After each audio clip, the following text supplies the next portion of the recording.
Hey there YouTube, Wrestling Optimus here, back with my action figure review of AEW Double or Nothing. Let me start by saying, really Alex? That was your best shot? After all your tough talk, not only did I easily retain my Pickle Championship, but you finished in dead last. That's right losers, with 9 out of 10 correct, my record-setting reign continues. Wahahaha! Seriously though, with all that said, this pay-per-view was absolutely epic, and I just want to dive right into it. But first, if you're new here, make sure to like the video and subscribe to the channel for more pro wrestling and action figure content. Now, we're headed into my custom dailies place, so for a recap and review, let's take it over to the action figures. The buy-in pre-show opens with a glorious shot of a sold-out dailies place. Damn, it's great to see live fans back. The sun is shining because this is an open-air venue, which actually gives it a bit of a WrestleMania pre-show feel. NWA Women's Champion Serena Deeb soaks in the crowd as she gets the first of many big pops tonight. The fans aren't done though, as they immediately start dueling chants of, "Let's go Riho, let's go Deeb." Riho tries to shake Serena's hand, but after a long pause, the champ turns heel and slaps her in the face instead. The underhanded tactics continue throughout the match until Deeb eventually sinks in the Serenity Lock and forces Riho to tap. JR gets a special introduction, and Taz joins commentary for the opening match of the main show as Brian Cage takes on Hangman Adam Page, with the rest of Team Taz supposedly staying in the back. This is a great match. At one point, Brian Cage tries to do Hangman's buckshot lariat, but Page reverses it into an F5. The Machine also reverses a buckshot lariat, then nails a string of power moves when Ricky Starks runs out and tosses Cage the FTW title belt. However, he refuses to use it, but this causes a distraction and allows Hangman to finally hit a buckshot lariat for the win. Afterwards, he celebrates with a beer as Brian Cage shoves Ricky and Hook on his way to the back. The Wild Things, Jon Moxley and Eddie Kingston, carry the Young Bucks' Dior sneakers through the raucous crowd on their way to the ring. Then, they attack the Young Bucks during their entrance pose. They brawl around ringside for a while before the match even begins. Early on, Doc Gallows comes out to distract the ref, but gets taken out by Frankie Kazarian. It works though, and while the ref deals with them, Matt Jackson sprays Mox in the face with an aerosol can. After an indie taker on the ramp, Mox starts to bleed. He's isolated for most of the match until Eddie finally gets the hot tag and cleans house to another massive crowd pop. This match was absolutely incredible. Go out of your way to see it because I can't do it justice here. But in the end, the Bucks hit Moxley with 4 straight BTE triggers to remain your AEW Tag Team Champions and keep me perfect on the night. The former Big Show, Paul White, comes out sporting a very colorful tie as he joins commentary for the Casino Battle Royale. Surprisingly, my pick Christian Cage is out first. Well, that's not good. He's followed out by Matt Sydal, Powerhouse Hobbs, Dustin Rhodes, and Max Caster, who does one of his trademark raps saying that Christian Cage dusted off the cobwebs, but he was only ever good when he had an edge. Max actually gets the first elimination, taking out Matt Sydal before getting eliminated second and landing awkwardly on the ramp. The second group consists of Matt Hardy, Isaiah Cassidy, Number 10, Nick Camarado, and Serpentico, who's dragged out by his tag team partner Luther. He's immediately eliminated by 10, who squares up with Camarado before Dustin Rhodes eliminates them both. But Camarado comes back and hits Dustin with a bull rope, allowing Hobbs to eliminate him. He's taken out by Christian, who's taken out by Matt Hardy, but neither of them go over the top rope. Group 3 is led out by both members of the Varsity Blondes and also includes Colt Cabana, Anthony Bowens, and Pentagon in some Joker-inspired gear. Isaiah Cassidy eliminates Colt Cabana, the Blondes eliminate Bowens, then Griff Garrison gets eliminated by Matt Hardy. The final group is Jungle Boy, Mark Quinn, Aaron Solo, filling in for QT Marshall, Evil Uno, and Lee Johnson. Solo is quickly eliminated by Johnson, who gets eliminated by Matt Hardy. Pentagon eliminates Evil Uno, then gets eliminated by Jungle Boy. Hobbs returns and lays out the entire Hardy family office, but doesn't eliminate them. He does, however, get eliminated by Christian. Finally, the mystery participant is revealed to be MLW star and former NXT Cruiserweight Champion, Lio Rush. He runs circles around Mark Quinn and Isaiah Cassidy, but gets eliminated by Matt Hardy. Christian and Jungle Boy team up to eliminate Private Party, leaving them alone with Matt. He tries to form an alliance with Christian, but gets eliminated for his troubles. After a brief scuffle between the final two, Jungle Boy manages to send Christian over the top and secures his shot at the AEW World title. The crowd goes crazy, singing along with his theme song, Tarzan Boy. In retrospect, I really should have seen this coming. Jungle Boy has been a fan favorite since day one, and he's the perfect next challenger for Kenny Omega. This was literally the only match I got wrong on the entire show, and now I'm kicking myself. Cody Rhodes comes out wearing an outlandish jacket, and for one night only, he's introduced as the American Dream before he takes on former Olympic boxer Anthony Ogogo. During the match, Cody's former best friend QT Marshall tries to get involved, but he's chased off by a chair-wielding Arn Anderson. I was honestly impressed by Ogogo, who only has about a year of wrestling experience under his belt. He does manage to get in one of his devastating gut punches along with an uppercut, but Cody endures and hits the Vertebreaker for the victory. He heads for the stands and celebrates with the crowd.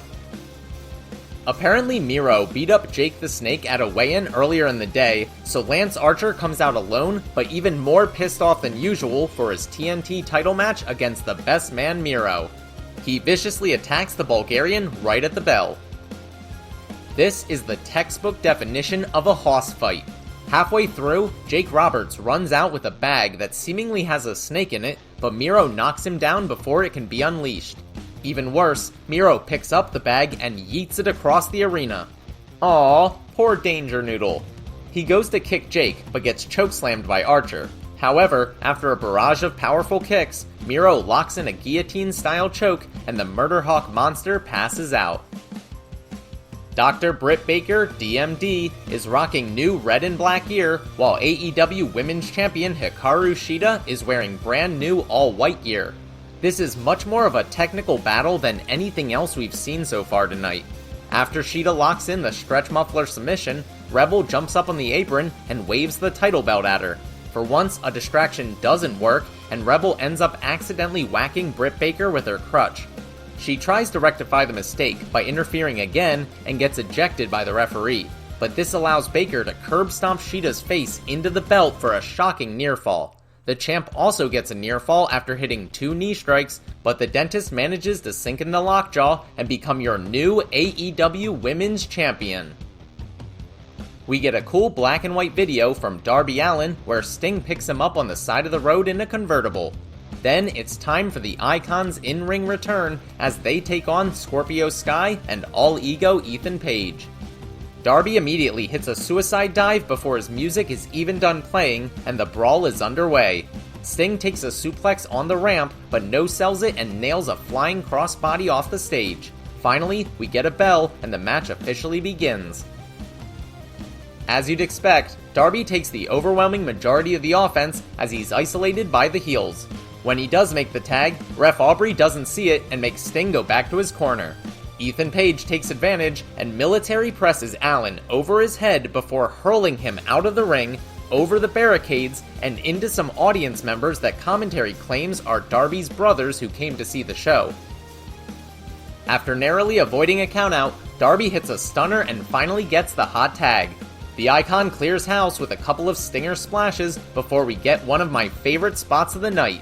Darby and Page are the legal men, but they're each put in a submission hold by the illegal men. Obviously, Aubrey won't call it even if one of them taps, so they just start slapping each other in the face. Eventually, the legal men swap, and JR points out the irony of Scorpio facing off against the Scorpion before Sting reverses a stunner into a Scorpion death drop and picks up the victory. Kenny Omega comes out draped in all of his championship gold and is introduced as not from North Carolina. Don Callis is at ringside instead of on commentary for once, although he does check in later. This is another match that I could never do justice, but holy shit. It's a mile a minute with all the near falls. We finally get to see what a fully hyped up Orange Cassidy can do. Just when it looks like he's about to win, Don Callis pulls the referee out, eliciting an avalanche of boos from the crowd. Later, Pac sinks in the brutalizer on Cassidy and won't let up even when Kenny kicks him, so a desperate Omega knocks out the ref. While he's down, Callis starts throwing various belts to Kenny so he can hit Pac with each one. Cassidy rejoins the fight with an orange punch on Omega. He goes for the pin with the ref still down, so Ref Aubrey comes running out but only gets a 2 count. Kenny reverses it into a crucifix and gets the pin to retain his AEW World Heavyweight Championship. It's finally time for Stadium Stampede 2. MJF arrives in a limo while the Inner Circle rappel down from the scoreboard. They chase Max back into the limo, only for the rest of Pinnacle to arrive by pickup truck, and the fight begins. MJF cautiously emerges from the limo to find Jericho waiting for him. They battle back into a kitchen area and use various objects as weapons. Then they move into a lounge where Jacksonville Jaguars head coach Urban Meyer and assistant coach Charlie Strong are hanging out. They hand Jericho some footballs to peg MJF with before Chris wears out a laptop across Max's back. Then he throws MJF out using an office chair, turns to Coach Meyer, and says, "Have a great season," to which Urban responds with a simple, "Holy shit." Meanwhile, Wardlow and Jake Hager fight into a giant walk-in freezer with a pig carcass hanging from the ceiling. Wardlow tries to use an icicle like an ice pick, but misses. Then, bull rushes Hager through a damn wall and into another room. Sammy Guevara goes hunting for Shawn Spears and finds him in a strange room that appears to be solely devoted to chair storage. After they fight in there for a bit, Spears torpedoes Guevara into a garage door before they move into a warehouse. Sammy gets handcuffed to a metal rack and left behind, but finds a pair of nearby bolt cutters. Proud and Powerful find FTR and Tully Blanchard at the bar. Both teams beat up random patrons before they share a drink. Santana shouts back to the DJ, who turns out to be Conan. As they fight around the dance floor, Tully tries to interfere, but gets stopped by Conan and beat up by Ortiz. It's here we get our first actual pin attempt. Then, Santana and Cash Wheeler wind up in an elevator. Jericho and MJF are back in an office area now, where they have a funny encounter with a cardboard cutout of Shad Khan. Chris staples a thank you card to Max's forehead in a conference room, then for some reason finds Floyd the baseball bat stashed in a cupboard and uses that before sending MJF through a glass door. They make their way into Daly's place. Up to this point, I think everything was pre-recorded, but now it's definitely live. Shawn Spears escapes some guys on motorcycles, only to be chased into Daly's place by Sammy Guevara driving a golf cart.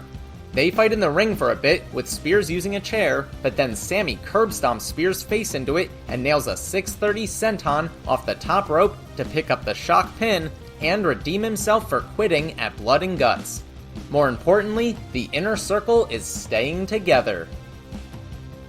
That was not only one of my favorite wrestling pay-per-views of the year so far, it was possibly my favorite wrestling pay-per-view of the last few years regardless of promotion. I honestly cannot find a single flaw.